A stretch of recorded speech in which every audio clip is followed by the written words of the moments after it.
नमस्कार, आपका स्वागत है मेरी क्लास में। मैं हूं गीतिका। हमारा टॉपिक चल रहा है आदिकाल की पृष्ठभूमि। आदिकाल की पृष्ठभूमि के अंतर्गत हमने राजनीतिक परिस्थिति और धार्मिक परिस्थिति अपनी पिछली क्लासेस में कर ली थी और कल सामाजिक परिस्थिति की एक शॉर्ट वीडियो बना करके मैंने डाली थी। जिन लोगों ने शॉर्ट वीडियो वो नहीं देखी उनके लिए थोड़ा सा मैं डिटेल दे रही हूँ सामाजिक परिस्थिति की। सामाजिक परिस्थिति देखिए कैसी थी उस समय। इस समय जनता शासन और धर्म दोनों ओर से निराश थी। शासक लोग आपस में लड़ रहे थे, भारी आक्रमण हो रहा था और धर्म का भी विकृत रूप हो गया था। इससे क्या है, जनता दोनों तरफ से निराश हो गई थी। सामान्य लोग अशिक्षित थे, जो साधु संतों के शापों और वरदानों की तरफ दृष्टि लगाए हुए थे। लोग जो थे अशिक्षित लोग थे, वो क्या, उनका ध्यान साधु संतों की तरफ था कि वो अपने वरदानों के द्वारा हमें हमारे कष्टों से बचा सकते हैं। अगला पॉइंट देखिए, पूजा पाठ द्वारा लोग महामारी और युद्ध के संकट टालना चाहते थे। अब पूजा पाठ के द्वारा लोग क्या है, महामारी और युद्ध के संकटों से बचना चाहते थे। ब्राह्मणों के प्रति पूज्य भाव में कमी आ गई थी। ठीक है, अब लोगों की ब्राह्मणों में आस्था नहीं रह गई थी। वो साधु संतों की तरफ झुक रहे थे, जो सिद्ध थे उनकी तरफ उनका ध्यान जा रहा था। वर्ण व्यवस्था के प्रति लोगों का सम्मान नहीं रह गया था। अब देखिए, नेचुरल है, जब ब्राह्मणों में नहीं उनका विश्वास रह गया तो वर्ण व्यवस्था में भी उनका विश्वास नहीं रहा। ठीक है, वर्ण व्यवस्था के प्रति लोगों का सम्मान नहीं रह गया। अब निम्न जाति के लोग सिद्ध हो जाते थे। जो निम्न जाति के लोग थे वो क्या सिद्ध हो रहे थे और वो क्या थे, वेद विरोधी थे, क्योंकि वेदों में क्या है, वर्ण व्यवस्था वगैरह बताई जा रही है। वेदों में 4 वर्ण। ठीक है, तो ये जो सिद्ध हो गए थे निम्न जाति के लोग, वो क्या है, वेद विरोधी हो गए थे। आगे देखिए ये पॉइंट, उस समय स्वयंवर प्रथा भी थी। आदिकाल में क्या है, स्वयंवर प्रथा भी थी, जो प्राय युद्ध का कारण बन जाती थी। ठीक है, अब स्वयंवर किसका कारण बन जाते थे, राजा लोग आपस में ही युद्ध करने लग जाते थे। और सती प्रथा इस काल में भयंकर कोड़ थी। ठीक है, आदिकाल में सती प्रथा भी भयंकर कोड़ बन चुकी थी। तत्कालीन रासो साहित्य में समाज की ह्रासोन्मुखी स्थिति का पूरा चित्र उपलब्ध होता है। अब ये जो सामाजिक स्थिति है हमारी, ये हमें किस में देखने को मिल जाएगी, हमें रासो साहित्य में ये स्थिति हमें देखने को मिल जाएगी। ये हमारी सामाजिक परिस्थिति होगी आदिकाल की। आज हम आदिकाल की साहित्यिक परिस्थिति करने जाएंगे। लिखिए आदिकाल की साहित्यिक परिस्थिति। साहित्यिक परिस्थिति। ठीक है, फर्स्ट पॉइंट देखिए, इसका क्या बनेगा, साहित्य रचना को कुल 3 भागों में विभाजित कर सकते हैं। कौन कौन से भाग है देखिए, एक तो है संस्कृत साहित्य,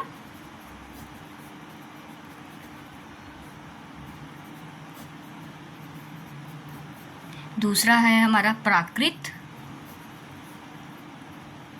अपभ्रंश साहित्य, और तीसरा है हमारा हिंदी साहित्य।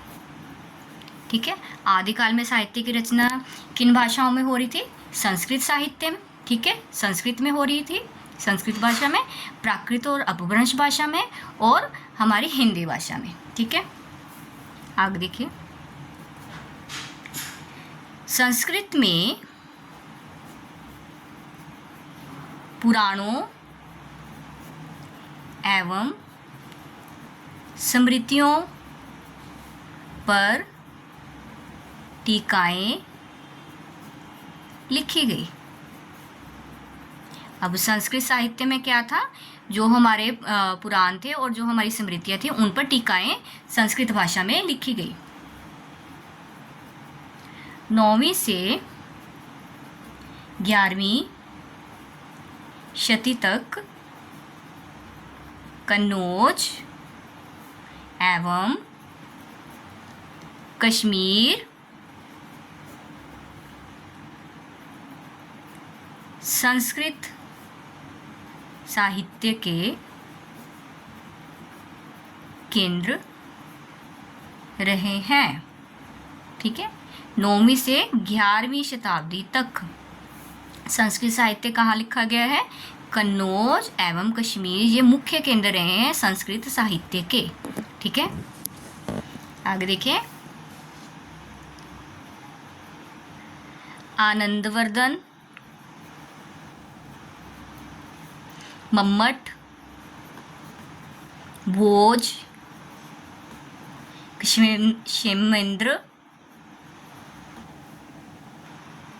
कुंतक, राजशेखर, भभूति, विश्वनाथ,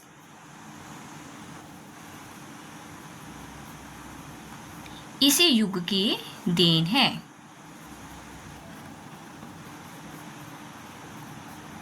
ठीक है, ये इन सब का समय क्या रहा है, 9वीं से 11वीं शती तक।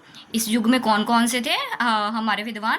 आनंदवर्धन, मम्मट, बोस, क्षेमेंद्र, कुंतक, राजशेखर, भभूति, विश्वनाथ। ठीक है, ये सब इसी युग की देन है और इन्होंने संस्कृत में अपनी टीकाएं लिखी। अब थोड़ा सा ये लिख लिए, ये भारतीय काव्य शास्त्र के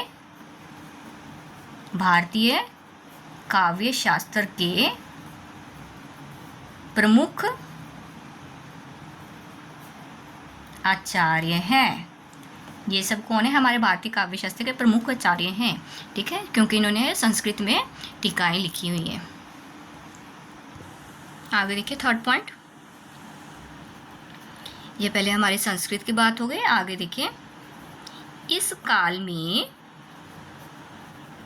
क्या है? आदिकाल में अपभ्रंश धर्म की मुख्य भाषा बन गई थी। ठीक है, धर्म की मुख्य भाषा क्या बन गई थी? अपभ्रंश। अब संस्कृत का स्थान अपभ्रंश ने ले लिया था। अब धर्म की व्याख्या अपभ्रंश भाषा में हो रही थी। जो जैन मुनि थे वो अपभ्रंश में ही रचनाएं कर रहे थे। जैन कवियों ने गुजरात में रहकर अनेक पुराणों को अपभ्रंश में नए रूपों में प्रस्तुत किया। ठीक है, हमारे जैन मुनियों की भाषा के क्या थे? अपभ्रंश। तो ये जो मुख्य थे, जो देखिए जैन कवि हमारे स्वयंभू, साथ साथ में करते जाएंगे, आगे जाके आपको डिफिकल्टी नहीं होगी, कभी आपको पता होंगे तो। स्वयंभू, पुष्यदंत, धनपाल और हेमचंद्र। ठीक है, आगे जाके हम डिटेल में देखेंगे इनके बारे में। अभी आप ये ध्यान में रखिए कि ये कौन थे? जैन कवि थे मुख्य, और इन्होंने अपभ्रंश भाषा में अपने काव्य की रचना की थी। आगे लिखिए। पहले हमने संस्कृत में बता दिया। संस्कृत में हमारे जो भारतीय काव्य शास्त्र के प्रमुख आचार्य थे वो संस्कृत में रचनाएं कर रहे थे। फिर अपभ्रंश भाषा में जैन मुनियों ने रचना करी। फिर अब हमारी देश भाषा हिंदी देखिए। देश भाषा हिंदी में भी भावों की अभिव्यक्ति हो रही थी। यह अभिव्यक्ति कौन कर रहा था? यह अभिव्यक्ति भाट या चारण कवि कर रहे थे। ठीक है, चारण कवि को और क्या कहा जाता है? भाट। ये क्वेश्चन भी बन सकता है कि चारण कवि को और क्या कहते हैं? भाट। आगे देखिए, चारण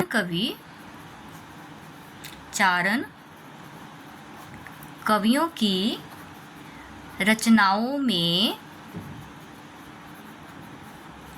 वीर एवं श्रृंगार रस की प्रधानता रही है। ठीक है, कौन सा रस की प्रधानता रही है? वीर एवं श्रृंगार रस की। क्यों? क्योंकि ये चारण कवि आपको पता ही है कि राजाओं के आश्रित होते थे, तो उन्होंने उनकी वीरता के गुणगान करना था और श्रृंगार रस में रचनाएं करते थे। ठीक है, आगे, ये भाट या चारण कवि अपने आश्रयदाताओं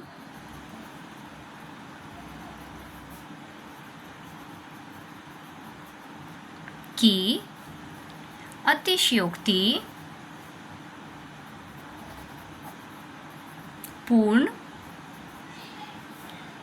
इसको हाईलाइट कर लीजिए, अतिशयोक्तिपूर्ण प्रशंसा करते थे। ठीक है, अतिशयोक्तिपूर्ण मतलब बढ़ा चढ़ाकर प्रशंसा करते थे अपने राजाओं को खुश करने के लिए। ठीक है, आगे देखिए, अब हमारा अगला 5th पॉइंट, सांस्कृतिक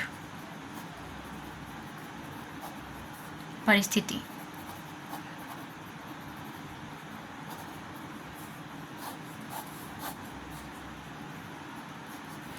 देखिए, सांस्कृतिक परिस्थिति अब सम्राट हर्षवर्धन के समय, सम्राट हर्षवर्धन के समय भारत सांस्कृतिक दृष्टि से अपने शिखर पर था।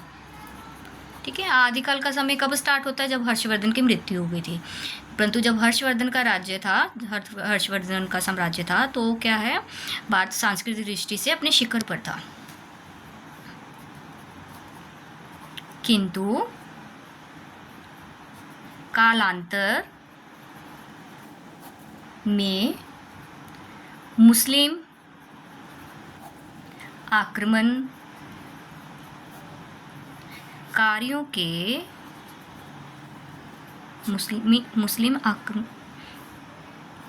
कालांतर में मुस्लिम आक्रमणकारियों के आगमन से भारत मुस्लिम संस्कृति से प्रभावित होता गया। ठीक है, अब मुस्लिम संस्कृति भी भारत में प्रवेश कर रही थी। ठीक है, हर्षवर्धन की मृत्यु के बाद महमूद गजनवी के आक्रमण हो रहे थे भारत में, तो मुस्लिम संस्कृति भी भारत में आ रही थी और वो हमारे जो मंदिर वगैरह थे उनको नष्ट कर रहे थे। आगे, मुस्लिम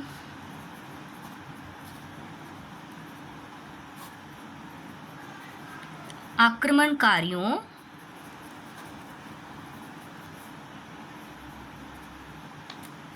द्वारा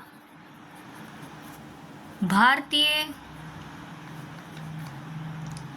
संस्कृति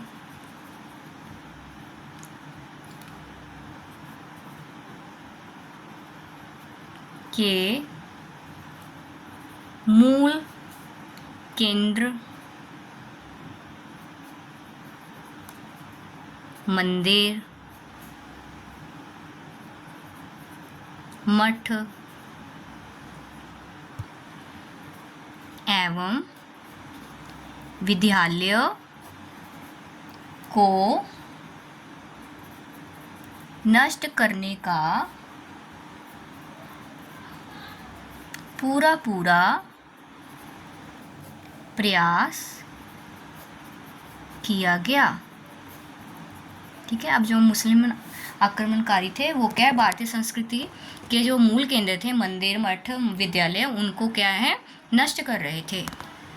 इससे क्या है, हमारी भारतीय संस्कृति का क्षय हो रहा था। आगे लिखिए, उत्सव, मेले, परिधान, आहार, मनोरंजन आदि पर मुस्लिम रंग चढ़ने लगे।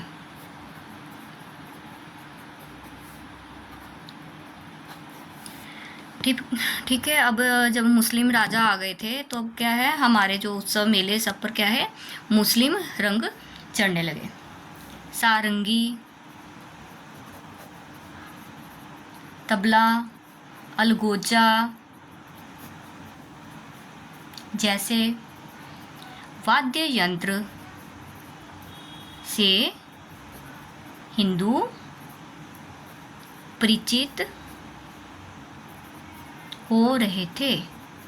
ठीक है, ये भी मुस्लिम वाद्य यंत्र हैं जिससे अब हिंदू लोग परिचित हो रहे थे। ये क्या है, हमारी जो संस्कृति है उसका क्षय हो रहा था। कुल मिलाकर